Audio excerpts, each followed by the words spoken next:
What's up, everybody? Thanks for clicking this video. Thanks for coming back. This is part 2 of episode 5 of Revolutionary Suicide by Huey P. Newton. We had to pause the reading earlier because I had to go to work, and now we are back to finish off where we left off. So we're finishing reading part 2. If I remember right, we're on chapter 12, scoring, and Huey P. Newton was doing this crime of basically tricking cashiers at registers to give him extra money in fake change, right? And this got him in court. He started reading the law, and then he started realizing he could defend himself in court, and he was also building up his oratory skills. We're going to be picking up where we left off in that story right here. He is talking about the arguments he made in court to get out of paying parking tickets and also getting out of that crime that we just mentioned. So let's start here. This is page 96. Another argument I put forth in my defense was that if someone else had gotten charged, Another argument I put forth in my defense was that if someone else had gotten change after I had been in the store before inventory of the register, it was quite possible, even probable, that the money had been lost at some other time.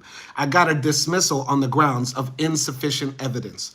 In the second major case, I was accused of having stolen some books from a store near the school and of having burglarized the car of another student and taken his books. He reported to the bookstore that his books had been stolen.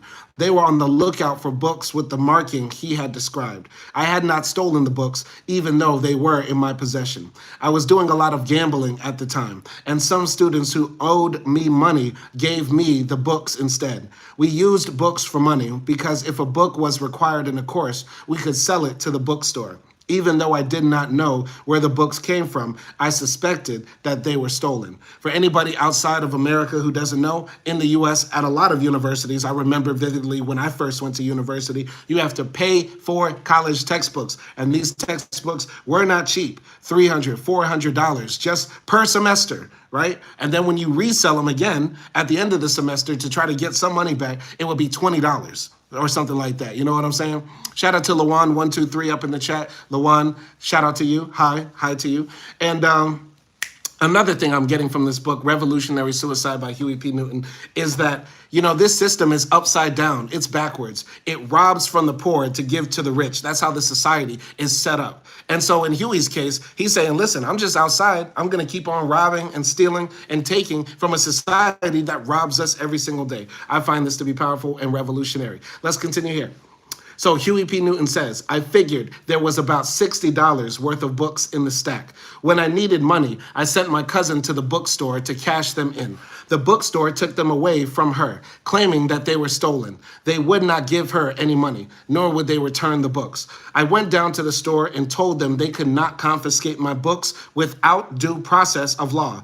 They knew I was a student at the college and that they could call the police on me anytime they wanted. I told them that either they returned the books right then, or I would take as many books as I thought would equal the amount they had stolen from me. They gave me the books and I went on to class. Very powerful once again. Shout out to Lawan once again. He says they speak Portuguese. Well, bon tarde, I guess, or obrigado, oi, whatever, right? King Tyler 1 says, good morning. It's good evening for me out here in Budapest, Hungary. So good evening to you. And Lawan again says hi. Shout out to Lawan and everybody else up in the live stream chat. Make sure you subscribe to this channel. Continuing. Apparently, the bookstore notified the dean of students, who called the police. While I was in class, the Oakland police came and escorted me with the books to the campus police, who took me to the dean's office. No one could arrest me because there was no warrant. The bookstore wanted to wait until the man who had reported the books stolen returned from the army to identify them. So they took me to the dean's office, and the dean said he would give me a receipt, keeping the books until the owner came back. I told him that he would not give me a receipt because they were my books, and he could not confiscate my property without due process of law. To do so would be a violation of my constitutional rights. I added, furthermore, if you try to confiscate my property, I will ask the police over there to have you arrested. The police stood looking stupid, not knowing what to do. The dean said the man would not be back for about a week, but he wanted the books. I took the books off his desk and said, I'm enrolled here, and when you want to talk to me, I'll be around. Then Then I walked out of the office. They did not know how to deal with a poor, oppressed black man who knew their law and had dignity. That's a powerful situation to be in. You know what I mean? Because Huey P. Newton in this case is poor. He's from the ghetto. He's a thief. He's accused of being a thief. He is guilty before proven innocent. And here he is sitting in the office of, a very rich, powerful white man who's saying, you stole those books, you're a criminal. And Huey P., he's been admitting to all of his crimes so far. He says, I got these books fair and square through the streets. I don't know if they were stolen or not, but you can't just take my property and violate my due process rights. And that's what happens to a lot of poor people across America every single day, throughout the courtrooms, in the handcuffs of the devil. You know what I'm saying? It happens too often. But this is what Huey P's knowledge was. His weapon was the mind. His weapon was reading. His weapon was knowing the law. It wasn't the shotgun. You know what I'm saying? King Tyler 1 says, do you speak German? I say nine. I do not speak German. But shout out to King Tyler 1. Shout out to Yvan Stigen 7649, who says hi as well. Shout out to everybody up in the chat as we continue to read Revolutionary Suicide by Huey P. Newton. When I was charged and brought to trial, I defended myself again. The case revolved around identifying the books. The man knew that his books had been stolen. The bookstore knew they had lost some books. Identification had not been made, but I was charged with a theft. I had stashed the books away so that nobody could locate them. And when I came to court, I left them behind. They brought me to trial without any factual evidence against me. And I beat the case with the evidence I conducted, particularly my cross-examination. The woman who owned the bookstore took the stand. The previous year on Christmas Eve, she had invited me to her home, and I had seen her off and on after that. When I was unwilling to continue a relationship with her, she became angry. I wanted to bring this out, but when I began this line of questioning, the judge was outraged and stopped it. By this time, however, she had broken down in tears on the stand, and it was apparent to the jury by the questions I asked and her reaction to them that she had personal reasons for testifying against me. Okay, Huey up there just doing the most. When the dean testified, I really went to work. Although no books were entered into evidence, he said that I had in my possession some books identical to those on the list the day the police brought me to his office. I asked him, well, if the police were right there, why didn't you put me under arrest? He said, I wasn't sure of my rights. This was the opening I needed. I said, you mean to say that I attend your school and you're teaching me my rights without even knowing your own? You're giving me knowledge and you don't know your basic civil rights? Then I turned to the jury and argued that this was strange indeed. The judge was furious and almost cited me for contempt of court. I was in contempt, all right, and not only of the court. I was contemptuous of the whole system of exploitation, which I was coming to understand better and better. I knew what the jury was thinking, and when the dean said that he did not know his rights, I used his ignorance to my advantage. People automatically think, you mean you're a college professor and you don't know something that basic and simple? Once I planted this idea in the minds of the jurors, it completely negated the dean's testimony. I gotta say this, man. This is so ill, because they leave this part out whenever they talk about Huey P. Newton's story. The way Huey P. Newton exists in the minds of people that study revolutionaries or study Black nationalism, Black power movements, whatever it may be, they just think Huey P. appeared out of nowhere after putting on a leather coat and a black beret, met up with Bobby Seale after reading one page of Mao Zedong and said, we're the Black Panther Party and we're here to kill crack-ass crackers and racist police. That's the way they make it seem, like when they tell the story of the Black Panthers. But they leave this whole part out, that Huey P. Newton literally went to trial as his own lawyer, as a young 20-year-old man or so, and was out here arguing with the judge, with the prosecutors, with the people that were testifying against him. Think about that, man. Think about that. That's so dope. They leave that out of the Black Panther story, and that's why we do these book reacts. We read the text to find out the hidden history. All right, I'm going to continue here. So I told the jury that I collected books, which I did, traded, and sold them, and that I had some volumes similar to those named in the indictment, same names, authors, and so forth. When they wanted to view the books, I asked the judge if I could go home and get them. The judge said that he could not stop a trial in the middle. It was a misdemeanor case to let me go home. My strategy worked, however, and I ended up with a hung jury. All right. King Tyler says, you like Star Wars? Of course, I love Star Wars. May the force be with you. Anyway, so my strategy worked, however, and I ended up with a hung jury. So he beat the case, all right? Then came the second trial. This time I had the books in court, but nobody could identify them. I had acquired some different books, same authors and same names, and put some similar markings in them. The man who claimed his car had been burglarized, the dean, and the owner of the bookstore could not positively identify them. They kept saying that the books were either similar or the same, but they were not. But they were not sure if they were the same. I emphasized this uncertainty, saying that all I knew was I had purchased the books from another person. I told the jury that I had not, in fact, stolen the books, and that by bringing them to court, I was trying to find out if they belonged to those who had brought the charges. I got another hung jury. Huey Newton is up in the court, beating them back to back. You know what I'm saying? This is gangster. This is some gangster shit. He was outside knocking niggas upside the head in the streets, and now he's in the courtroom knocking a white man with their own laws. Gangster shit. Gotta love it. You gotta love it. Anyway, they tried me a third time with the same result. When they brought the case up a fourth time, the judge dismissed it. Off and on, with continuances and mistrials, the case dragged over a period of 9 months. It was simple harassment, as far as I was concerned, because I had not stolen the books. They might also have been trying to test new prosecutors. I had a different one every time, every chump in Alameda County, and they still got nowhere. I looked them straight in the eye and advanced. Powerful. All right. Shout out to Shivam Wivedi. Shout out to Shivam Wivedi. All right. All right. So, yeah, continuing here. The third case came out of a party I attended with Melvin at the home of a probation officer who had gone to San Jose State College with him.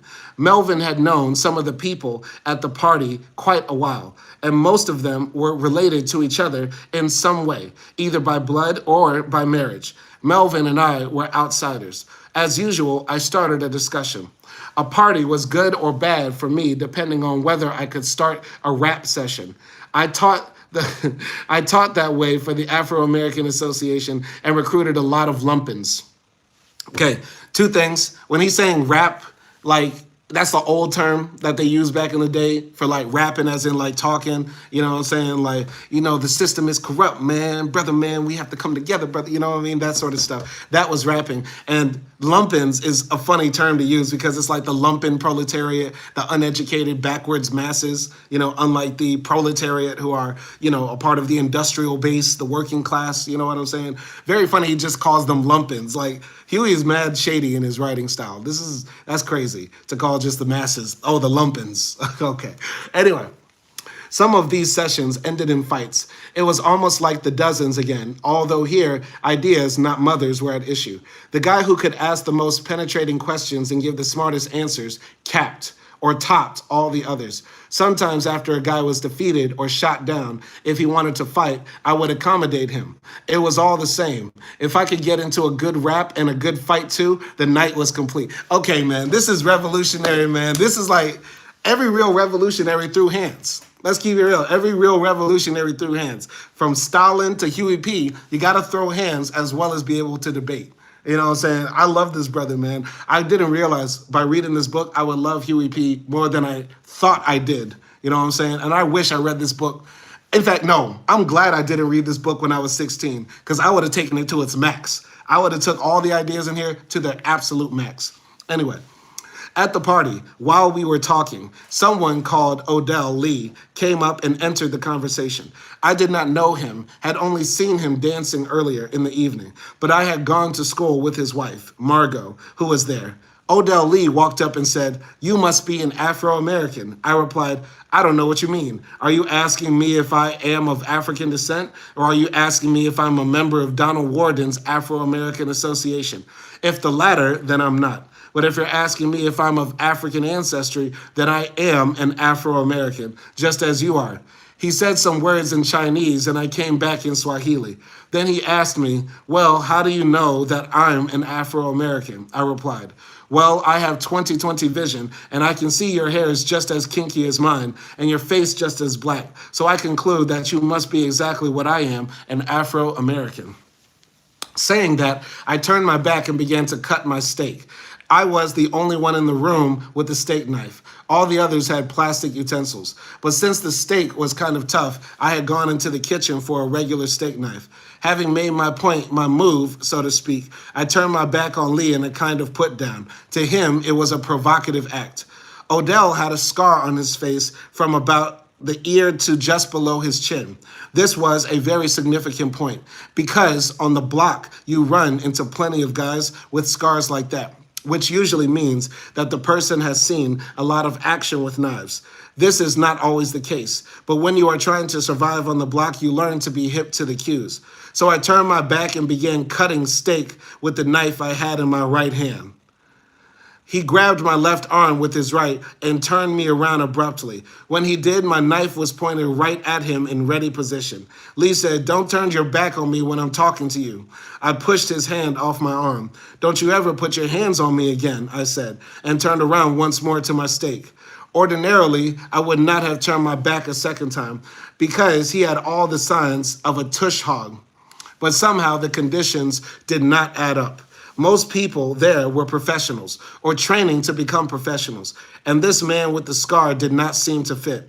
We were not on the block, so I thought perhaps the scar meant nothing. All right, but Ayusa Elisari says hi. Shout out to Ayusa Elisari and everybody else joining the live stream. Let's keep the conversation going as we read Revolutionary Suicide by Huey P. Newton. Anyway, we were not on the block, so I thought perhaps the scar meant nothing.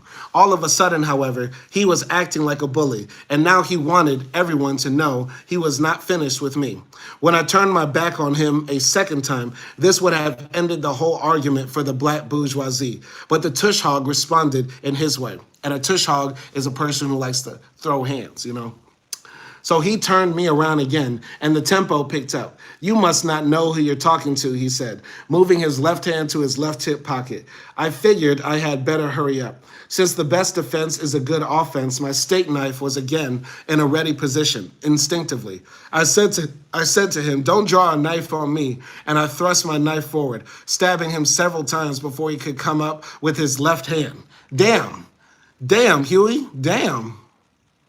Huey is in there stabbing folks. Just knifed the man up, damn.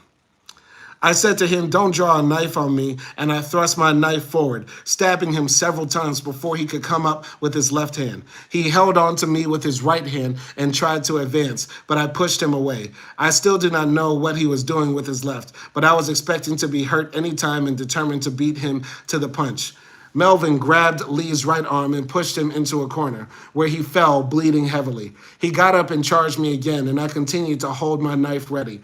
Then Melvin jumped between us, and Lee fainted in his arms. As Melvin took the knife from me, we turned to the rest of the people, and somebody asked, "Why did you cut him?" Melvin said, "He cut him because he should have cut him." And we backed out of the room. Melvin wanted me to press charges against the man, but I would never go to the police. Gangster, just gangster, revolutionary and gangster. About 2 weeks later, Odell Lee swore out charges against me. Okay, what a hoe. What a hoe. I don't know why he delayed so long. Perhaps because he was in the hospital for a few days. Maybe he was hesitant. He had been talking about getting me. I know, but I also heard that his wife had urged him to press charges instead. To me, he was not the kind of character who would go to the police. I saw him as a guy who would rather look for me himself and deal right there. When he sent word that he was after me, I started packing a gun. Instead, I was arrested at my house on a warrant and indicted for assault with a deadly weapon. After I pleaded not guilty, it went to a jury trial. I defended myself again. Okay, now it's getting real. I was found guilty as charged, but only because I lacked a jury of my peers. My defense was based on the grounds that I was not guilty, either by white law or by the culture of the black community. I did not deny that I stabbed Odell Lee. I admitted it. But the law says that when one sees or feels he is in imminent danger or great bodily harm or death, he may use whatever force necessary to defend himself. If he kills his assailant, the homicide is justified. This section of the California Penal Code is almost impossible for a man to defend himself under unless he is part of the oppressor class. The oppressed have no chance, for people who sit on juries always think you could have picked another means of defense. They cannot see or understand the danger. A jury of my peers would have understood the situation and exonerated me. But the jurors of Alameda County come out of big houses in the hills to pass judgment on the people whom they feel threaten their peace. When these people see a scar on the face of a man on the block, they have no understanding of its symbolism. All right. Loved Lee says this. All right. Shout out to Love Lee up in the chat. OG Kick says Simon Hill keeps it trill, 100%. And shout out to Loves Lee as well. Hopefully you're enjoying revolutionary suicide. And let me ask you, wherever you're from, do people have the right to self-defense? Do people have the right to take the life of a person who is threatening to take their own life? As Huey P's case, some man was trying to come up on him, was threatening him. He ended up nicking him a few times, and now he's guilty for assault with a deadly weapon in California in around mid-1960. Now, tell me, do you think that's fair? In your country, do you think that's fair? What do you think? I'm going to continue here. So, continuing.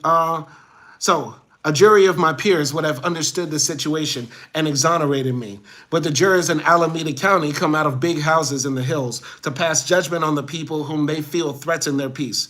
When these people see a scar on the face of a man on the block, they have no understanding of its symbolism. Odell Lee got on the stand and said that his scar resulted from an automobile accident.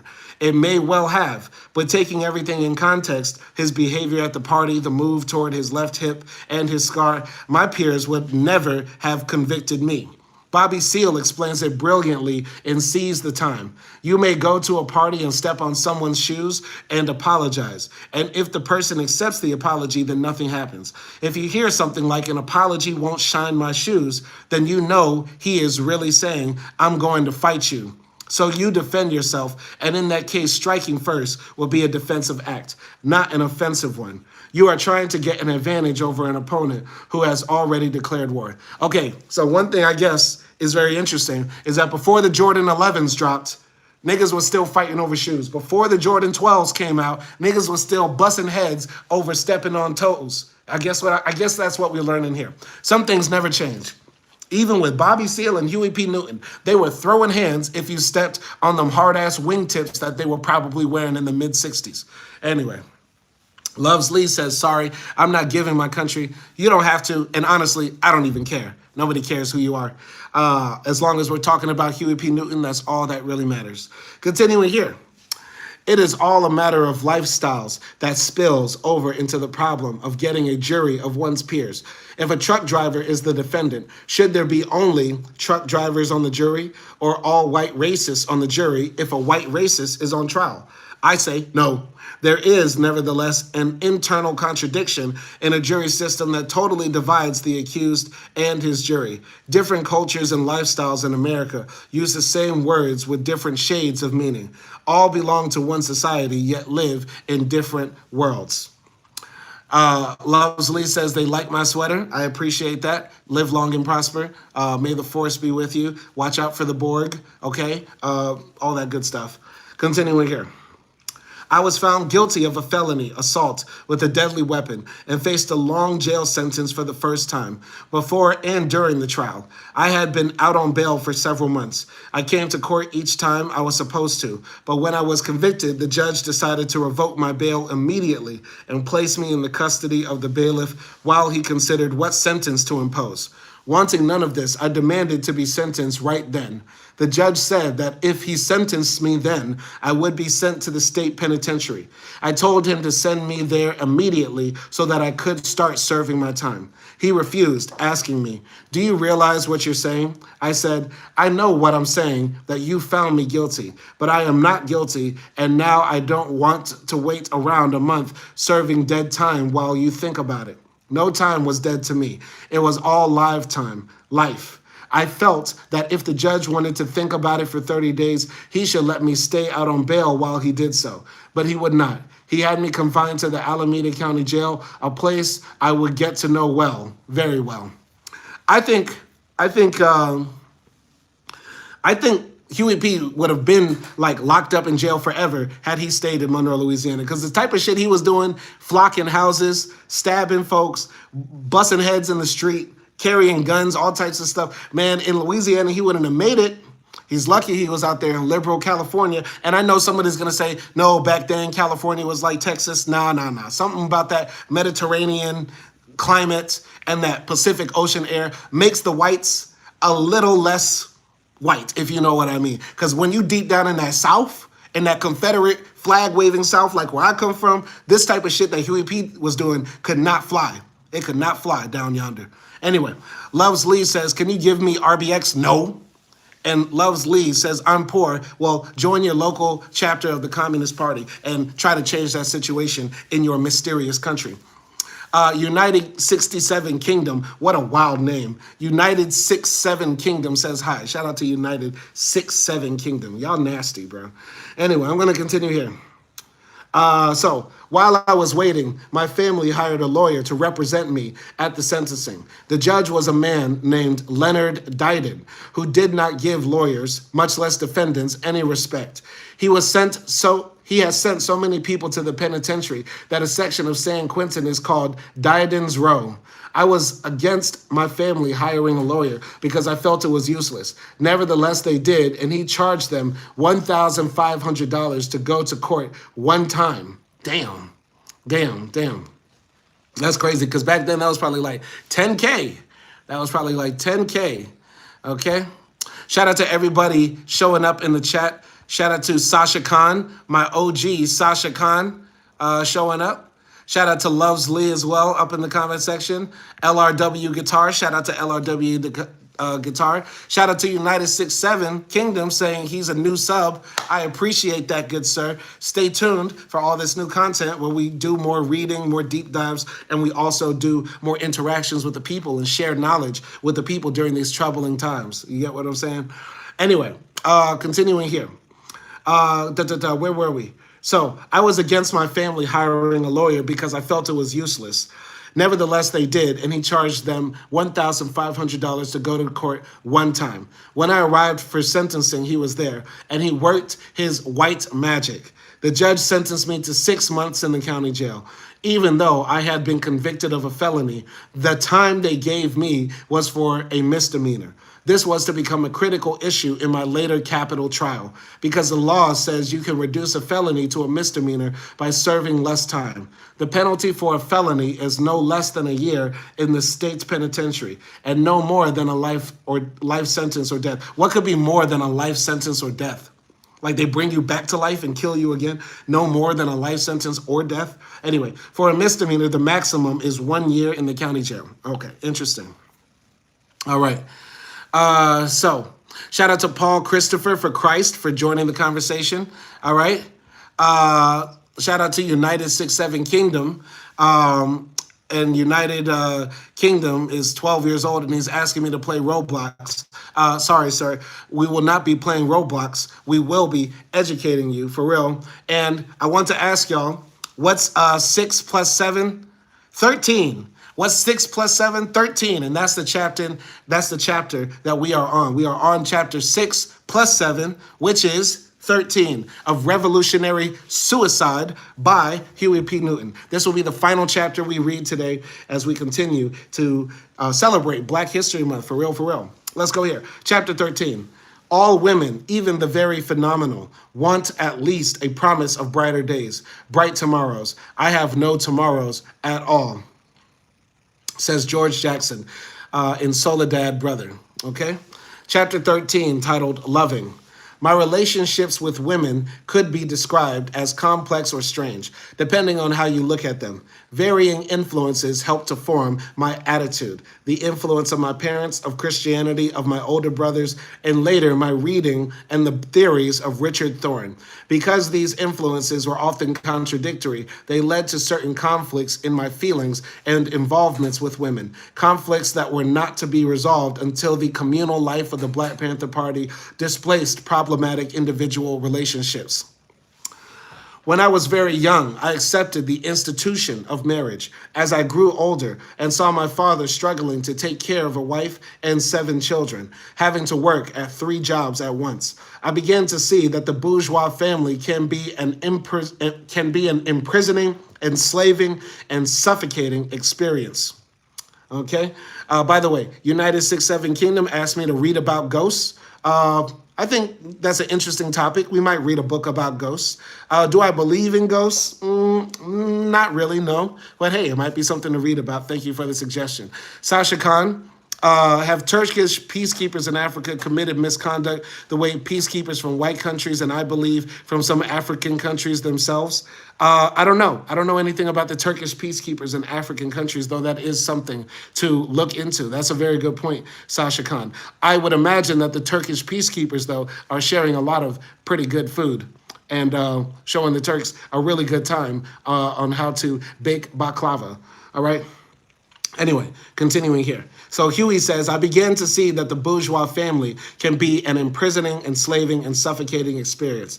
Even though my mother and father loved each other deeply and were happy together, I felt that I could not survive this kind of binding commitment with all its worries and material insecurity. Among the poor, social conditions and economic hardship frequently change marriage into a troubled and fragile relationship. A strong love between husband and wife can survive outside pressures, but that is rare.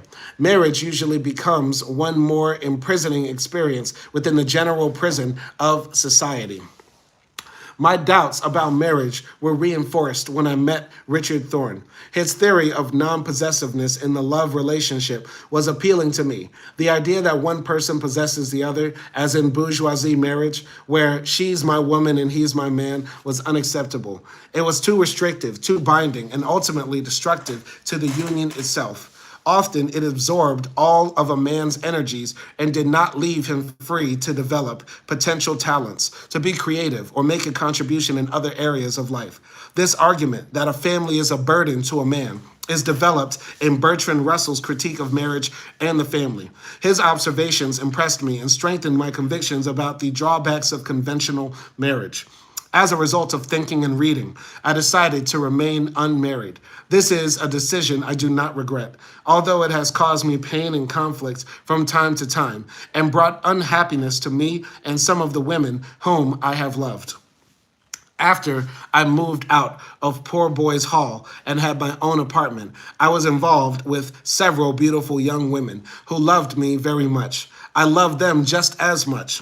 For a while, I accepted money and favors from them, but only after I had explained that our relationship probably would not work because I was unprepared to follow the old road. If they wanted to be with me, I told them they would have to do certain things. I never forced or persuaded them. As a matter of fact, I said that in their place, I would not do it at all. I also explained my principle of non-possessiveness. I believed that if I were free, so were they, free to be involved with other men. I told them they could have any kind of relationship they wanted with someone else, but that we had a special relationship that could not be duplicated with any other person, no matter how many people we might be involved with at the same time. This meant freedom for me because I could have 3 or 4 relationships at the same time without having to keep one secret from the other. Okay, so Huey P was outside trying to be a player. What does the P in Huey stand for? Player. Huey Player Newton. Man out here trying to live a polyamorous lifestyle. Anyway, Sasha Khan says, does Huey's opposition to monogamy, including female monogamy, have any precedent in pre-slavery African communities? Not of course, no of course. Not, of course, that anyone's right to an opinion depends where they're from. I don't think Huey is drawing from African history when he is talking about his view of relationships. From what we've read so far, Huey didn't mention reading a lot about African history. He read a lot of philosophy, a lot of theory, a lot of just general knowledge about America and just the mind and stuff like that, psychology. But I didn't see anything so far about African history. So it's hard for me to assume he's drawing from that lineage. So I don't know. I doubt it. Gonna continue here. I was living alone, and we would all be together at my house at the same time. Richard would bring his friends over too. Together, we became almost a cult. We spread our ideas around Oakland City College and Berkeley before group living and communalism became popular. I might even say that this was the origin of the Sexual Freedom League, since Thorne went on from this to start that organization.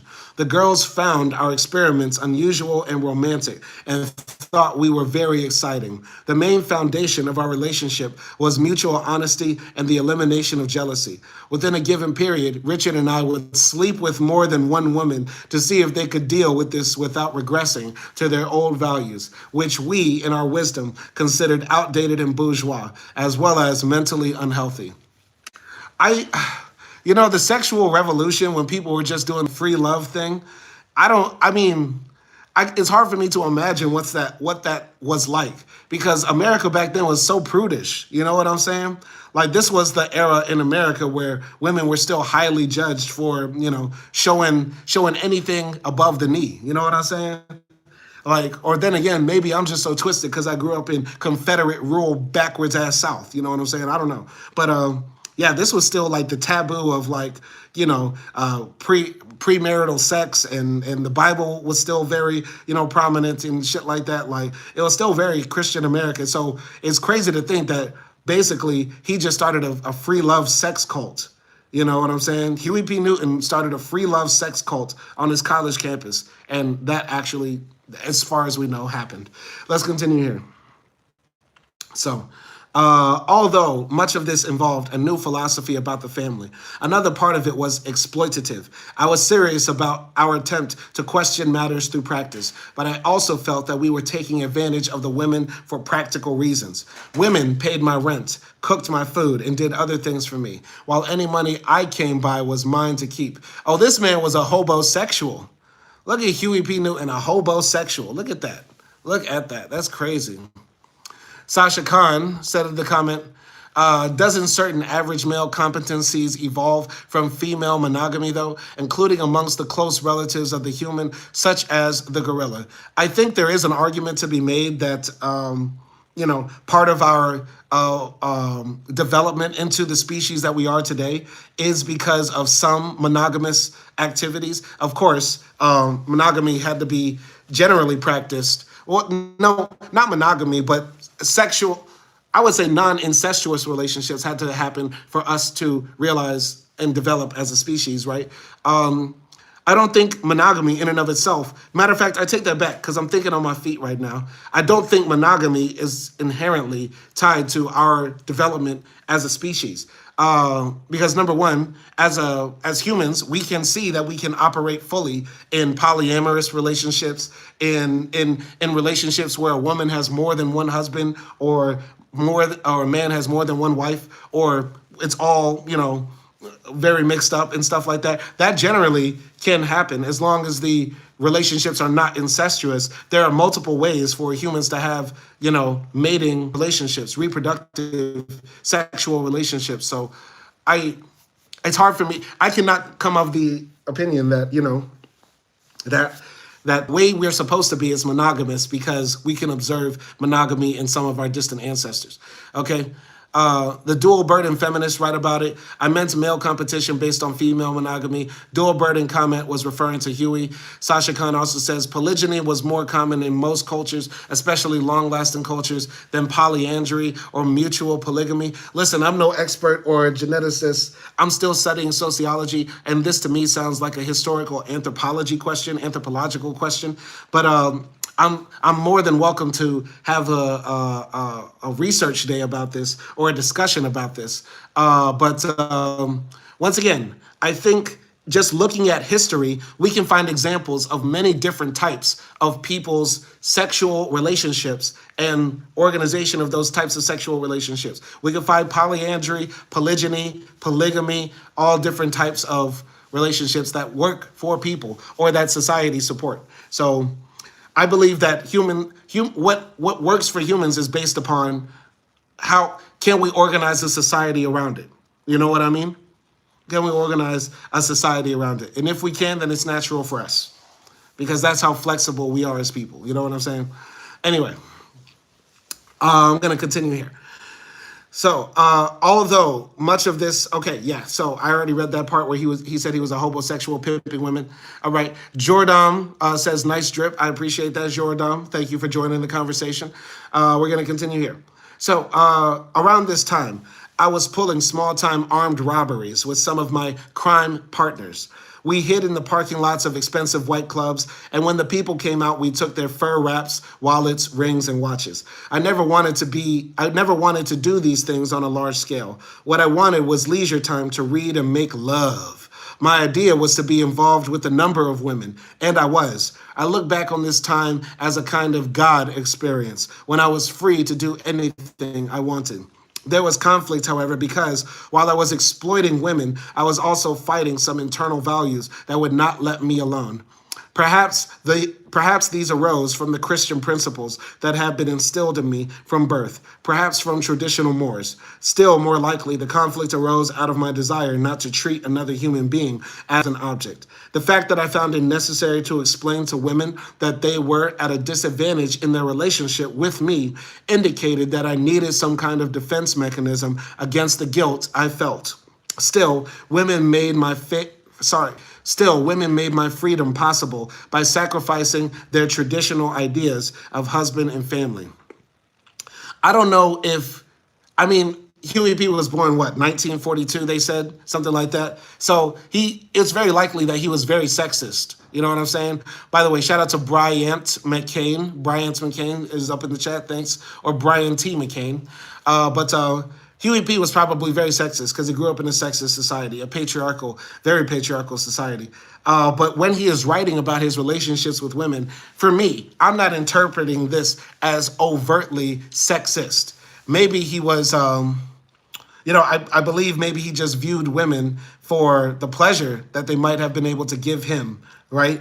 But I think he drew this a part of the larger worldview of like we're rebelling against a bourgeois sexual more society, like a society built upon limiting people's sexual freedoms, right? And so by getting rid of these bourgeois ideas that women are only meant for sex, for procreation, and that maybe I could have sex with women just for fun, and maybe in this twisted backwards way, in a pre-woke type of way, but in a very left-wing way back then, he looked at free sex as a type of liberation or against the taboo conservative ideas about sex. So you know what I'm saying?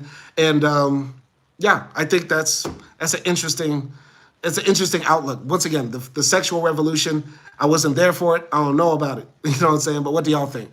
Anyway, Sasha Khan says in the comments, dual burden is the woman adopts man's role as the provider, but still is expected to do the traditional female work as well, thus has less free time than the man. P.S. Polyandrous cultures often ended, thus potentially even less free time than a traditional wife. Sasha Khan also says sexual pleasure was accepted in both the Hadith and Old Testament Song of Solomon long before the sexual revolution. Yes, but in the Islamic Hadiths, and in Islam in general, they say you can pretty much do whatever you want with your wife, except have sex with your other wives, with one of your wives, or do it in the butt. And that's it. Like, then other than that, they say in the Quran and in the Bible, right? Have as much fun and sexual freedom with your partner. Just don't do it in the butt, and don't do it with all your wives at one time. That's what they say. So I don't know if that's full sexual revolution because they want to liberate sex from marriage. The point of the sexual revolution was to liberate sex from marriage. And the dual burden that women suffer under is a result of capitalism, I would say. So I don't know what you're going at with that. But if you want to explain how the dual burden relates to this, you're more than welcome to. All right. But continuing here. All right. Where were we? Where was we? So, okay. Still, women made my freedom possible by sacrificing their traditional ideas of husband and family. While I loved many women, only twice did I feel an impulse to marry. Even then, after serious consideration, I could not go through with it. Every time I felt close to a woman, I knew it was time for the relationship to end. No matter how deeply I felt, I could not share her goals if they led to a compromise with society. For a time, I tried the pimping life, but this caused altogether too much inner turmoil. Whenever I pimped a black sister, my mind would be filled with flashes of the slave experience, the racist dogs raping black women. I began to feel that if my conscience would not allow me to pimp black women, perhaps I should pimp white women, the enemy. But when I turned out a white woman and found there was still a crisis of conscience, I realized that I could never pimp for a living. With black women, the feeling was shame because I was selling my sister's body. With white women, the feeling was not shame but guilt because I was now in the role of the oppressor. I had a weakness for women. Therefore, I could never be harsh with them. I always identified with them and fell in love. I flirted with pimping for only about 9 months. Now, because Huey P was pimping women and abusing women and turning out women to make them do tricks, this is the only time you're gonna hear me make this type of joke. This is the only time I ever make this type of joke. Huey P says he had a weakness for women, therefore he couldn't pimp him.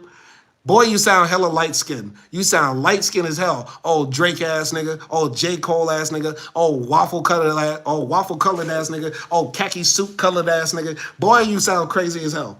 And I'm only saying these light skinned jokes, only making those light colorist jokes because he was, doing the devil's work, which is pimping. Pimping is wrong. Absolutely wrong. Anyway, going to Sasha Khan. It does result from capitalism, thus his rebellion is incomplete, and that's intellectually inconsistent. Therefore, to attack traditional marriage on the same grounds, a conscious issue has also appeared. He also appeared to be wrestling with group selection at the mimetic and Dawkins sense rather than genetic level. Okay, it's sort of all over the place. I think Huey P. in the book earlier mentioned that he had a critique of capitalism and was against capitalism and identified as a socialist at this time. But we have to remember in the 1960s, the sexual revolution was also tied to, people who considered themselves on the left, right? And this is a tradition that I think the left still carries on today because we want to fight against all these traditional mores and taboos that the right-wing conservatives want to put on society. Right now, today, the right wing wants to put the taboo on that you can't change your gender, that they want to maintain the status and the hierarchy that says certain genders are fixed based on your sex at birth. You know what I'm saying? And they want to maintain that static position. And we want to fight against that. You know what I'm saying? So that's one thing. It's intellectually inconsistent, therefore, to attack traditional marriage on the same grounds. I don't think the argument from Huey P. Newton is that marriage in and of itself is wrong.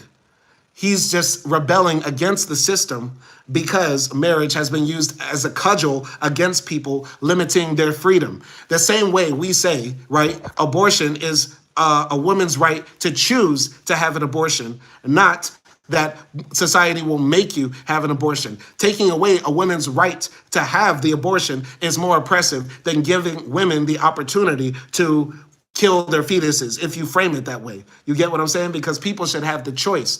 But in Huey P. Newton's time, you were sort of conditioned in society and damn near forced a lot of the times to get into marriage. So that it's not a rebellion against the institution. It's a rebellion against the institution, for being what it is, but for how it's used in society. You get what I'm saying?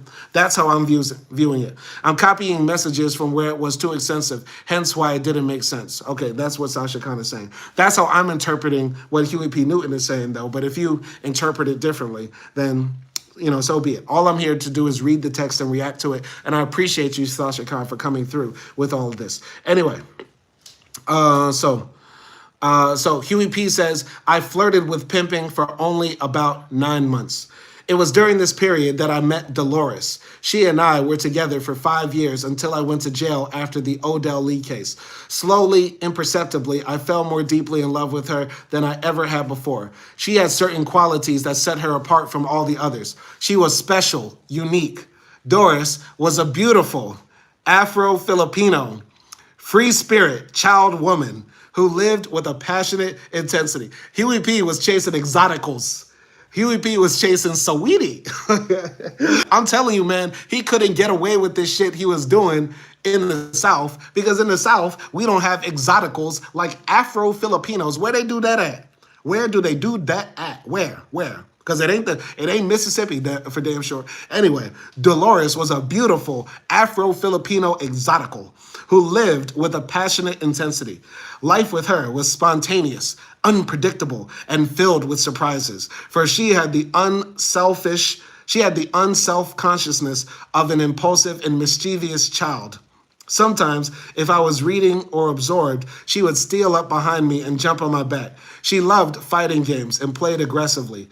Often Melvin and I had to retreat from a barrage of small stones that came flying at us, accompanied by triumphant laughter and taunts. Okay, so he just fell in love with this little firecracker, I guess. All right. Sasha Khan says the group selection comment didn't make sense because it was copied from earlier talking about how polyandry died out in many of the cultures it used to happen. Okay, maybe that's true. Once again, not that familiar with it, but I believe you because you sound like you know what you're talking about. You sound very smart in relation to this. I'm going to continue here. So Huey P says, there was a deeper, more complex side to her nature, for she was a creature of great contrast. Dolores had an unusual gift for language and a sensitivity to the nuances and subtleties of words. She composed small poems that to me seemed remarkable. They revealed an awareness of the tenuousness of all human involvements and the sense of despair that hovers constantly at the lover's threshold of consciousness. Here is one she wrote for me. The two of us are a multitude. Without you, I am dead.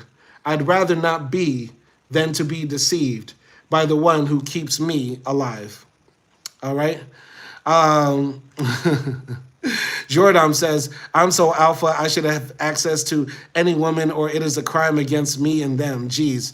I don't know who said that because Huey P. Newton didn't say that, Jordan. I think you're confusing Huey P. Newton for Andrew Tate because they're both light-skinned. But no, that is not what Huey P. said. No, that's not what Huey P said, Jordan. And I don't think Huey P is doing that. But you're more than welcome to interpret it that way. All right? In our relationship, there was an intense contradiction. I could live with her, but not in the context of conventional family life.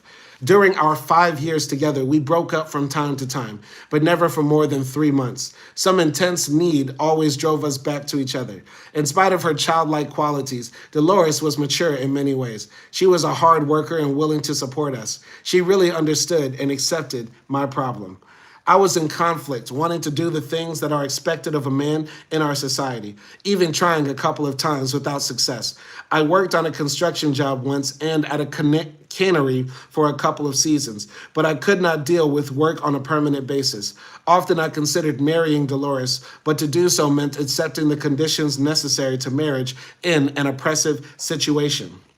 If two people are together as a unit, rather than in some haphazard way, a certain amount of security must exist. In the event of children, they must sacrifice their time to have their security. I was afraid of that. So here, Huey P. Newton is saying, he wanted to get married. He had a long-term girlfriend, 5 years with this exotical baddie, Afro-Filipino, you know what I'm saying? 2C hair, 2C. He wanted to get married, but his mind is like, yo, I don't want to get married, not because I don't believe in marriage, but because the system is oppressive. I saw my father struggle and fight and scrape for every single dollar, and he still didn't have 2 pennies to rub together after pulling in triple shifts. You get what I'm saying? So, yeah, for anybody in the comments, and you're right to have a critique of brother Huey P. You're right to critique Huey P. But let's just let it be fair. Let's let him tell his story. You know what I'm saying? Because if we're men here and we are heterosexual, there's no way that all of us have a clean record or the best record when it comes to dealing with women. Let's continue. So many of my contemporaries were getting married in the hope of securing a good job and raising a family. But their marriages soon broke up because it cost so much to live and their jobs were so treacherously menial that all their time was spent grubbing for basic necessities. Their dreams were crushed by the realities of their lives. When I saw myself heading in that direction, I balked. By rejecting marriage and a family, I held on to my freedom. but I lost the intimacy and companionship of a woman, an experience that is probably as great as, perhaps greater than, the freedom I wanted. My inability to make a total commitment led Doris to disaster. Our years together and our closeness had created a deep dependence in her. Although I tried to maintain my own freedom in various ways, one of these was to see other women. One night, I brought another woman to my parents' home. While we were there, Dolores unexpectedly came over. The other woman and I went out, leaving Dolores there. Finally, about 2 in the morning, I left my companion and returned to our apartment. Dolores was gone. After some frantic calls, I made one to my cousin, who lived nearby. She told me Dolores had taken 40 sleeping pills. I rushed over and found Dolores unconscious. An ambulance came and took her to the hospital. No one knew if help had arrived in time. I rushed to the hospital. She was alive. Damn. Okay. Sasha Khan says, regarding the crime against me and them comment, which Huey did not say. Okay. Okay, yeah, I guess what you're saying. I guess we'll have to go back to that. I viewed it as a crime against me and them. Yeah, yeah, okay, so Huey did not say that. It's not in the text. Anyway, so yeah, basically he cheated on Dolores, this girl he said he loved and he wanted to marry. Dolores tried to take her life. Dolores tried to take her own life. Anyway, I should have seen the danger. Some of her poems had foreshadowed the self-destructive impulse. One of them in particular had a somber, despairing quality. The pigeons of my conscience make shadows on the wall. The cannibal that lives within my mind leaves no room for the imagination. I regret just this. My experience with Dolores reinforced, in the end, my conviction that the demands two people make upon each other can be crippling and destructive. No matter how much they love each other, the values of our society conspire to add intolerable pressures to a binding relationship. That contradictions inherent in marriage make it all but impossible to survive. These contradictions have been solved by the values of the Black Panther Party and by the party's communal life. The closeness of the group and the shared sense of purpose transform us into a harmonious, functioning body, working for the destruction of those conditions that make people suffer. Our unity has transformed us to the point where we have not compromised with the system. We have the closeness and love of family life, the will to live in spite of cruel conditions. Consciousness is the first step toward control of a situation. We feel free as a group. We know what troubles us and we act. This, I believe, and this is going to be controversial, and I would love to know what you all think about this, but this paragraph I just read right here is the closest I think Huey is going to get to mentioning the core value of abolishing the family for any true leftist who has done his studying. We need to abolish the family because, as Huey has pointed out here, the family has become a unit where all pressures of society to maintain in a capitalist system are mostly exerted on a few people. The man primarily is seen to be the breadwinner. He must sacrifice his life to make his family secure and safe in a system that is meant to grind as much value out of him as possible. Women are seen as tools and objects only for the reproduction of the family at its inherent core, which is why in America and many other societies, you hear people say the greatest job a woman can do is be a mom. And what he is saying here is essentially the core root idea that we've had in Africa for a long time. And I would argue many societies before, modern civilization came into being, is that it takes a village to raise a child. We are all one in this society, and we should be looking out for each other and caring for each other in a society. A family as the unit and basis of society is inherently self-eroding and self-destructive to the individual and to society as a whole. We shouldn't be atomized in different groups. Of course, that does not mean people cannot get married, that people's fidelity will not be primarily to their children or to their spouses and things like that. But the idea that as a family, it's all only on you in these four walls in your house for you to handle all the problems of this world. That's not what it should be, right? So abolishing the family is something that I truly believe that's one of the last stages of actually getting to this, world that we want to build that's revolutionary. But But some people aren't ready for that. I would love to hear any defense of the modern family under capitalism from anybody, but there's no defense of the modern family, in my opinion, that doesn't result in a later argument towards fascism, totalitarianism, sexism, racism, misogyny, homophobia, transphobia, et cetera, et cetera. You know what I'm saying? But I'm more than welcome to hear anybody defend the modern family under capitalism. But I'm going to continue here. Bourgeois values define the family situation in America, says Huey P. Newton. Give it certain goals. Bourgeois values define the family situation in America and give it certain goals. Oppressed and poor people who try to reach these goals fail because of the very conditions that the bourgeoisie has established. There is the dilemma. We need a family because every man and woman deserves the kind of spiritual support and unity a family provides. Black people try to reach the goals set by the dominant culture and fail without knowing why. How do you solve the situation? By staying outside the system, living alone? I found that to be an outsider is to be alienated and unhappy. In the party, we have formed a family, a fighting family that is a vital unit in itself. We have no romantic and fictional notions about getting married and living happily ever after behind a white picket fence. We choose to live together for a common purpose, and together we fight for our existence and our goals. Today we have the closeness, the harmony, and freedom that we sought so long. Very, very powerful. So before anybody comes for me and says, oh, Huey P. Newton just said the opposite of what you said, Simon, because he says explicitly right here in this sentence, we need a family. But did you not hear the last sentence in the last paragraph? He says, we have no romantic and fictional notions about getting married and living happily ever after. So the family he's talking about is not the traditional nuclear family that we know. When we say we need to abolish the family, and I want to make this explicitly clear, that does not mean people won't have monogamous relationships, whether they be homosexual, heterosexual, monogamous, or polygamous, polyandrous, whatever, polyamorous, whatever. You know what I mean? This just means the family as a unit will not exist. We need to abolish the family, the nuclear family specifically, as a unit, okay? Anyway, I'm going to read this last comment because we just finished all of part 2 of Revolutionary Suicide by Huey P. Newton, and we will come back to read part 3 tomorrow. We're going to start, how many chapters are in part 3? Part 3 has, a lot of chapters. We have 2, 4, 6, 8 chapters. So tomorrow we'll probably read about 4 chapters of Revolutionary Suicide. Yeah, last few comments I'm going to read before we get out of here. They come from Sasha Khan. Sasha Khan says, all right, by the way, Mika Bebby says, hello. And Sasha Khan says, doesn't abolition of the family have the same potential effect of men disregarding crimes against women that repealing loving would for race? What?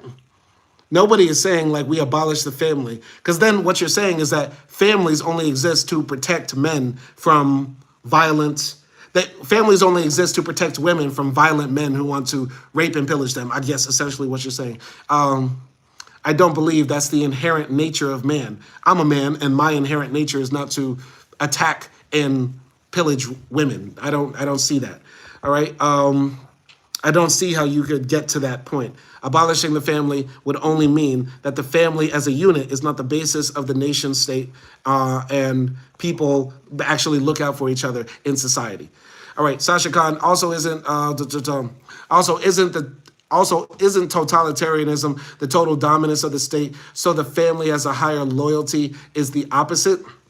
Number one, you can't have a higher loyalty. Number one, doesn't matter in a state, because you might be loving to your family and loyal to your wife more than you are the state, but the state still has power over you.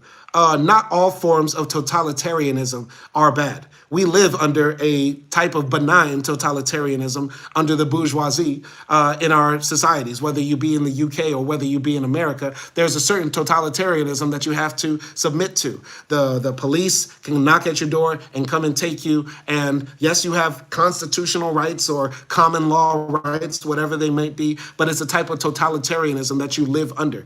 And totalitarianism at its very basis means that you have no say in it. And because I was not around when the Constitution was being drafted, would not have had any say had I been around had the Constitution been drafted, but I still have to live under the United States Constitution as a form of law that governs my life. Therefore, it's a type of totalitarianism that I live under. It's just an acceptable form. Okay, we can't use blanket totalitarianism because we want to bring about a totalitarianism of the working class, of the poor, of the people who are dispossessed right now. We want them to be able to rule over the world. We do not want the pedophile billionaires like the Jeffrey Epsteins and Donald Trumps to rule the world. We want the meek to inherit the earth. Going to continue here. Sasha Khan also says, even authoritarian regimes that paid lip service to the family often disregarded it in preface. For example, Hitler pressured families with the euthanasia program. I would also say that, yes, because the family as a unit was the basis of the Nazi nation state, Hitler could pressure the family and go them and say, hey, listen, you all, you don't produce enough white Aryan babies, we're going to kill you, whatever. I'm not that well versed on that, but that I'm trying to read in between the lines. But I'm saying right now, you know what I'm saying? Like in America, I'm just going to talk about my country. They want women to get married, have as many babies as possible, because that is the goal of the right-wing fascists who are in power right now. And coming from my home state where a woman's life is in danger just for getting pregnant, because we have a high infant mortality rate and a high maternal mortality rate in Louisiana, and zero abortion clinics in Louisiana. There is a war on women right now because the war is waged in the name of saving the traditional family in America, right? I'm going to continue here. Sasha Khan says, Action T4, I think it was called. Okay, maybe. I see totalitarianism as a replacement of God for the state. Well, you might believe in God, but God doesn't come down and directly rule the earth. It takes man to do that, right? So totalitarianism, I would say, is not inherently bad. There are forms of totalitarianism that we live under and we accept.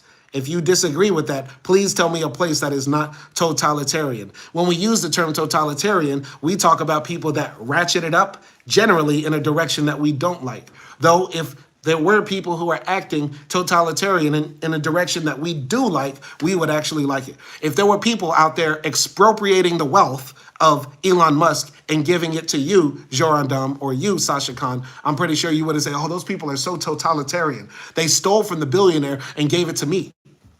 They're so totalitarian. Totalitarianism is not inherently bad. I agree with that definition, says Sasha Khan. I don't know which definition, but okay. Anyway, we're going to wrap it up here. Thank you for watching. This has been Revolutionary Suicide by Huey P. Newton, his 1972 memoir. Hopefully you found this interesting. Hopefully you found it enlightening. Hopefully my commentary helps somebody better understand the concepts that we are wrestling with and what type of world we want to see and why we do this educational work. Y'all be easy out there, and peace.